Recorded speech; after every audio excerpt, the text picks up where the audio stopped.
பார்த்துக்கோங்க. லாரி எல்லாம் போகும். பார்த்து என்ன சொல்ல வருகிறார்? லாரியில அடிச்சு தூக்கிடுவோம். அவங்க அரசோட என்ன பெருமையை பற்றி பேசிக் கொண்டிருக்கிறார்.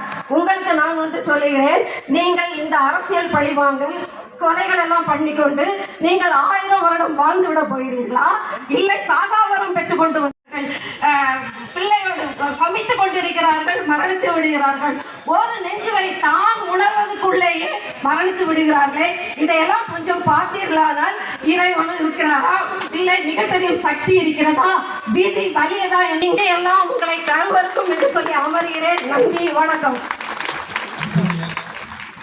அடுத்தபடியாக மாநில கொள்கை பரப்பு செயலாளர் அருமை தம்பி இடிமுரசு அவர்கள்.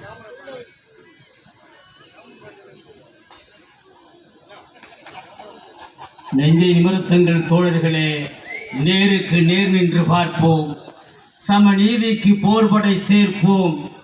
இங்கு பஞ்ச பராதிகள் துஞ்சி இறந்துண்ணும் பட்டினி கோலத்தை மாய்ப்போம், நெஞ்சில் பாரத்தை வேரோடு சாய்ப்போம்.